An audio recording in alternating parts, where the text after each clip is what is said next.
मी doctor Rita Deshmukh, सहाय्यक प्राध्यापिका, वाणिज्य विभाग, श्री गाडगे महाराज महाविद्यालय मूर्तिजापूर।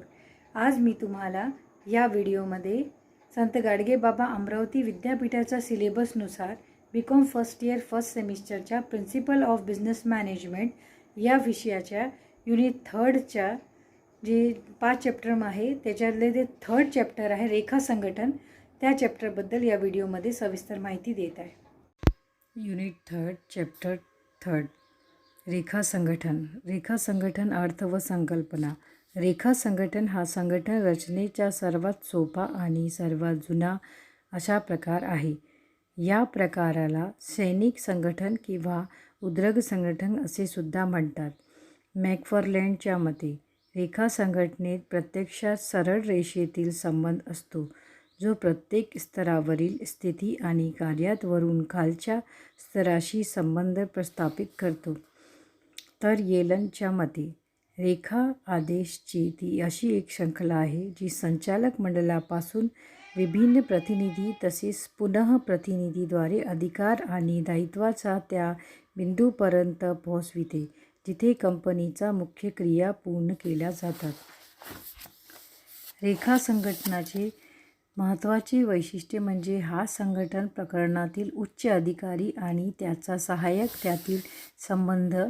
उच्च अधिकारी आपल्या सहाय्यकाला आदेश देतो, हा सहाय्यक तोच आदेश आपल्या सहाय्यकाला देतो। अशा प्रकारे अंतिम आदेश या कर्मचाऱ्यांना त्याच्या वरिष्ठाकडून दिला जातो।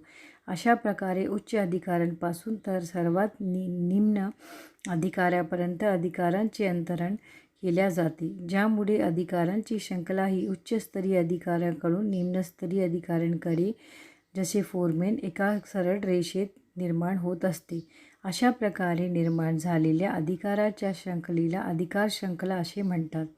या संघटन पद्धतीत अधिकार वरून खाली सरळ रेषेत येत असतात, तर जबाबदारी ही खालून वरच जात असते।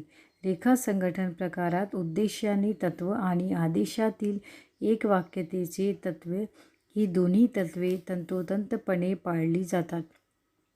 रेखा संघटन हा संघटन प्रकारातील एक महत्त्वाची बाब म्हणजे रेखा संघटनेत एक स्तरावरील व्यक्ती आपल्याच स्तरावरील दुसऱ्या व्यक्तीवर कोणत्याही प्रकारे अवलंबून नसतो। तो आपल्याच स्तरावर दुसऱ्या व्यक्तीला आदेश देऊ शकत नाही किंवा त्याच्याकडून आदेश प्राप्तही करू शकत नाही।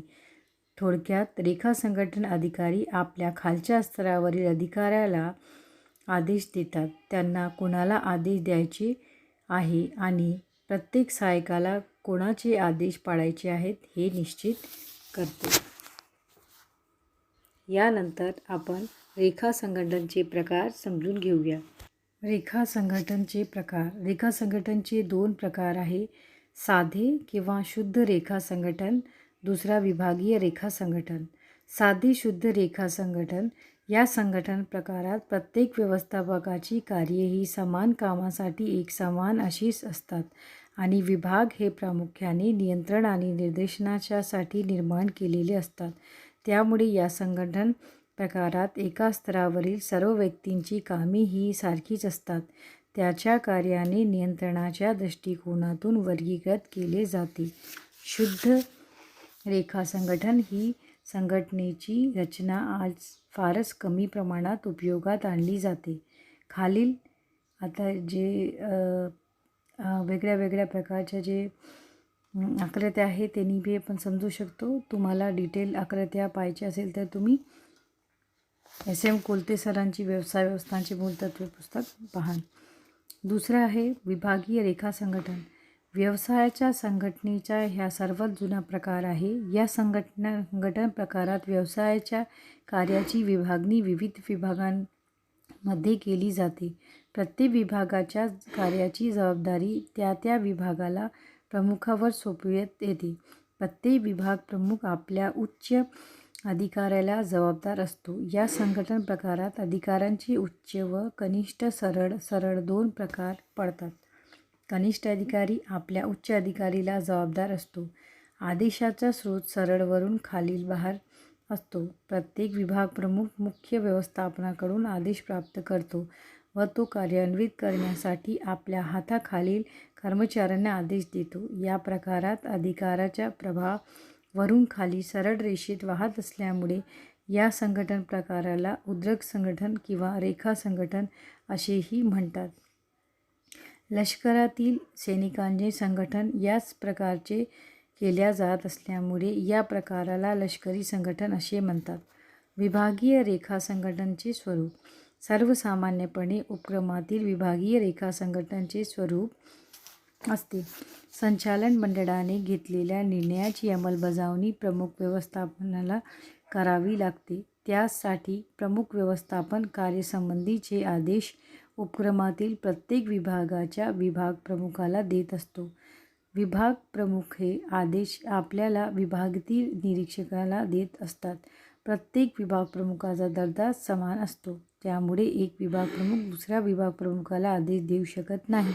विभागाच्या निरीक्षक आपापल्या विभागातील कार्याचे आदेश आपल्या विभागातील फोरमॅनला देत असतात व फोरमॅन आपल्या विभागातील कामगारांना आदेश देऊन ते कार्य करून घेत असतात. विभाग प्रमुखाला आपल्या विभागातील कार्याची जबाबदारी सांभाळावी लागते. यानंतर आपण रेखा संघटनचे वैशिष्ट्ये समजून घेऊया. रेखा संघटनचे वैशिष्ट्ये. पहिला, या संघटन प्रकारात आदेश रेखाबद्ध पद्धतीने वरून खाली येत असतात. दुसरा, यात अधिकारी आणि संबंधित व्यक्ती यांच्यामधील संबंध हे लंबावत असतात. सर्व आदेश एकाच व्यक्तीद्वारे दिल्या जातात. प्रत्येक आदेश एकाच व्यक्तीद्वारे दिल्या जातात. Next point. चौथा, प्रत्येक कर्मचारी आपल्या निकटवर्ती अधिकाऱ्यांकडून आदेश प्राप्त करतो. पाचवा पॉईंट. सर्व कार्याचे अंतिम दायित्व हे सर्वोच्च अधिकाऱ्यांचे असते. सहावा पॉईंट. संघटनेच्या या प्रकारात वैयक्तिकरणाला वाव नाही. सातवा पॉईंट. अधिकार आणि सत्ता एका सरळ रेषेत प्रभावित होतात. आठवा पॉईंट. संघटनेचा हा प्रकार साखळीच्या स्वरूपाचा आहे. यानंतर आपण रेखा संघटनचे फायदे समजून घेऊया. रेखा संघटनचे फायदे. सुलभता. रेखा संघटन पद्धतीमध्ये कोणत्याही प्रकारची गुंतागुंत नसल्यामुळे तसेच अधिकारांचा प्रवाह वरून खाली अगदी एका सरळ रेषेत असल्यामुळे संघटनेचे स्वरूप कोणालाही अगदी सहज समजू शकते. दुसरा पॉईंट. अधिकार व जबाबदाऱ्याचे निश्चित स्वरूप. संघटनेतील विविध स्तरावर काम करण्याचा प्रत्येक व्यक्तीचे अधिकार व त्यांच्या जबाबदाऱ्या निश्चित केल्या जातात. प्रत्येक अधिकाऱ्याला व कामगाराला संघटनेत आपले स्थान निश्चित कुठे आहे हे समजते. संघटनेत काम करणाऱ्या प्रत्येक अधिकाऱ्याला आपल्या कोणत्या जबाबदाऱ्या सोपविण्यात आलेल्या आहे व ती जबाबदारी पार पाडण्याकरिता आपल्या कोणते अधिकार दिले आहेत याबद्दल स्पष्ट जाणीव असते. तिसरा पॉईंट. शिस्त आणि नियंत्रण. या पद्धतीत प्रत्येक कर्मचाऱ्यांचे अधिकार आणि जबाबदाऱ्या निश्चित झालेल्या असतात. प्रत्येक अधिकाऱ्याला हाताखाली काम करणाऱ्या कर्मचाऱ्यांची संख्या देखील मर्यादित असते. त्यामुळे कर्मचाऱ्यांवर नियंत्रण राहून संघटनेत शिस्त निर्माण करता येते. शीघ्र निर्णय. रेखा संघटन पद्धतीत उपक्रमातील कार्य पार पाडण्यासाठी विविध विभाग स्थापन केले जातात व प्रत्येक विभागाची जबाबदारी स्वतंत्र अशा विभाग प्रमुखाकडे सोपविली असते. या विभाग प्रमुखाला आपल्या विभागातील कार्याप्रती निर्णय घेण्याचे अधिकार दिलेले असतात. त्यामुळे सर्व निर्णय शीघ्रतेने किंवा तत्परतेने घेता येतात. Next point. पाचवा पॉईंट. लवचिकता. या पद्धतीत विभाग प्रमुखांना अधिकार देण्यात आलेले असतात. आपल्या विभागांबाबत निर्णय घेण्याचे अधिकार विभाग प्रमुखांना असल्यामुळे एखादा घेतलेला निर्णय चुकीचा वाटत असल्यास तो निर्णय सहजासहजी बदलविता येतो व परिस्थितीनुसार नवीन निर्णय घेता येतो. सहावा पॉईंट. दोष निर्मूलन. या पद्धतीत कर्मचाऱ्यांच्या चुका ताबडतोब निदर्शनास येतात. निर्माण झालेले दोष ताबडतोब दूर करता येतात. त्याचबरोबर विशिष्ट चुकीकरिता कोण जबाबदार आहे हे सहजपणे ठरविता येते. चुकीकरिता जबाबदार असणाऱ्या कर्मचाऱ्यांना योग्य ती दिशा देण्याची सोय या संघटन पद्धतीमध्ये असते. सातवा पॉईंट. समन्वय व सुसूत्रता. प्रत्येक विभाग प्रमुखाला आपल्या प्रमुख विभागापुरते अधिकार मिळविण्यामुळे तो आपल्या विभागातील कर्मचाऱ्यांवर योग्य प्रकारे नियंत्रण ठेवू शकतो व त्यांचा कार्यात समन्वय घडवून आणू शकतो. प्रत्येकाचे काम हे व अधिकार अगोदर ठरविलेले असल्यामुळे कामात सूत्रता येते. कार्यातील समन्वय आणि सुसूत्रता निर्माण झाल्यामुळे संघटनेत अंतर्गत कलह निर्माण होत नाही. 8वा पॉईंट, परिणामकारक नियंत्रण व्यवस्था. रेखा संघटन पद्धतीमध्ये प्रत्येक कर्मचारी फक्त एकाच अधिकाऱ्यांकडून आदेश प्राप्त करीत असतो व त्या आदेशाचं कार्य करीत असतो. कामाचा अहवाल देखील त्याच्या अधिकाऱ्याला सादर करावा लागतो. काम करताना आलेल्या अडचणीचे निराकरण तोच अधिकारी करतो. त्यामुळे कामात गोंधळ निर्माण होत नाही आणि काम लवकर पूर्ण होते. 9th पॉईंट, कमी खर्चिक. या पद्धतीत अधिकाऱ्यांची व कर्मचाऱ्यांची संख्या मर्यादित असते. इतर संघटन प्रणालीमध्ये विशेषज्ञ किंवा सल्लागार नेमले जात नाही. त्यामुळे संघटनेचा वेतनावरील खर्च कमी असतो. ही संघटन पद्धती इतर पद्धतीपेक्षा कमी खर्चिक असल्यामुळे लहान व मध्यम आकाराचे संघटनेत या पद्धतीचा स्वीकार करण्यात येतो. यानंतर आपण रेखा संघटन पद्धतीचे दोष समजून घेऊया. रेखा संघटन पद्धतीचे दोष. अधिकारांचे विकेंद्रीकरण. पहिला पॉईंट, रेखा संघटन पद्धतीत सर्व अधिकार हे वरिष्ठ अधिकारी व विभाग प्रमुख यांच्याकडे केंद्रित झालेले असतात. प्रमुख व्यवस्थापन हा कितीही बुद्धिमान, अनुभवी व कुशल असला तरी तो निर्णय घेण्यास चूक करण्यास नाही असे म्हणता येणार नाही. एखादा निर्णय घेताना प्रमुखांकडून जाणता अजाणता एखादी चूक झाली तर तिचा संपूर्ण संघटनेच्या कार्यक्षमतेवर विपरीत परिणाम घडून येतो. तसेच अधिकाऱ्यांमध्ये हुकुमशाही ही पद्धती निर्णय घेण्याची प्रवृत्ती बळावते. अमर्याद अधिकारांचा दुरुपयोग होण्याची शक्यता असते. दुसरा पॉईंट, विशेषीकरणाचा अभाव. रेखा संघटनाचा हा प्रमुख दोष आहे. संघटनेत एकाच विभाग प्रमुखाला अनेक कामे करावी लागतात. सर्व कामे करणे हे विभाग प्रमुखाच्या आवाक्याबाहेरच असते, कारण कोणत्याही एक व्यक्ती सर्व गुण संपन्न नसते. विभाग प्रमुखावर कामाचा ताण पडतो आणि कार्यात अकार्यक्षमता निर्माण होते. म्हणूनच या संघटन पद्धतीला विशेषीकरणाचे फायदे मिळत नाही. नेक्स्ट पॉईंट आहे अधिकारांचा दुरुपयोग. संघटनेतील सर्व सत्ता ही विभाग प्रमुखाकडे केंद्रित झालेली असते. तो सर्व सत्ताधीश म्हणून वावरतो. त्याचे अनेक निर्णय एकतर्फीच असतात. हुकुमशाही ही प्रवृत्ती वाढीस लागते. बऱ्याचदा अधिकारांचा दुरुपयोग होण्याची शक्यता असते. तसेच अनेक बाबतीत पक्षपाती धोरण स्वीकारले जाण्याची शक्यता असते.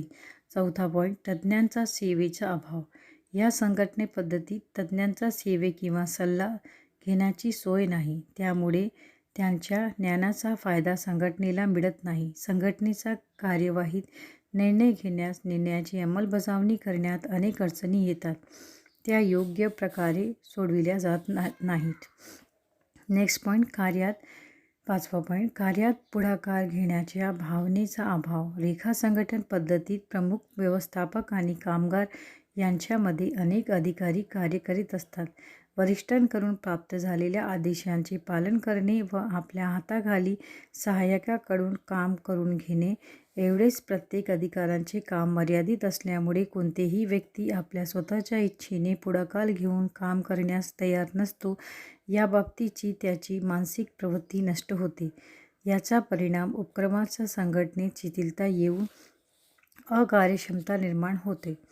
6वा पॉईंट, कामाचे वाढते प्रमाण. व्यवसायाच्या विस्ताराबरोबर कामाचे प्रमाणही वाढत जाते. वरिष्ठ अधिकारी आणि विभाग प्रमुख अशा दोन्ही ठिकाणी कामाचे प्रमाण व्यवसायाच्या विस्ताराबरोबर वाढत जाते.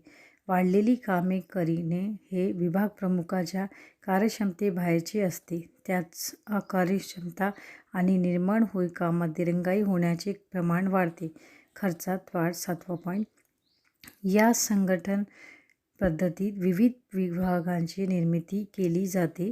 प्रत्येक विभागाकरिता स्वतंत्र अशी जागा लागत असल्यामुळे जागेवरील खर्चात इतर संघटन पद्धतीत तुलनेत जास्त खर्च होतो. तसेच प्रत्येक विभागात विविध कर्मचाऱ्यांची नियुक्ती करावी लागत असल्यामुळे कर्मचाऱ्यांच्या वेतनात देखील खूप वाढ होते. एकंदरीत या पद्धतीत खर्चात वाढ होत असल्याचे दिसून येते. नेक्स्ट 8वा पॉईंट, मोठ्या संघटनेचा अनुपयोग. संघटनेचा आकार मोठा असेल तर या संघटने प्रकार उपयोगी ठरत नाही. मोठ्या संघटनेत विशेषीकरणात जास्त भर दिला जातो. या संघटन पद्धतीत विशेषीकरणाचा अभाव असल्याचे आढळून येते. त्याचबरोबर मोठ्या संघटनेत अधिकारांचे विकेंद्रीकरण आवश्यक असते, जे या संघटन पद्धतीत अशक्य आहे. या सर्व बाबींचा विचार करता ही संघटन पद्धती मोठ्या संघटनेस उपयुक्त ठरत नाही. ही जी मी तुम्हाला माहिती दिलेली आहे ही व्यवसाय व्यवस्थापनाची मूलतत्वे एस.एन. पोल्टे सरांच्या पुस्तकामधून दिलेली आहे. आपण अधिक आपल्याला जर वाचायचे असेल तर ही पुस्तक वाचावे.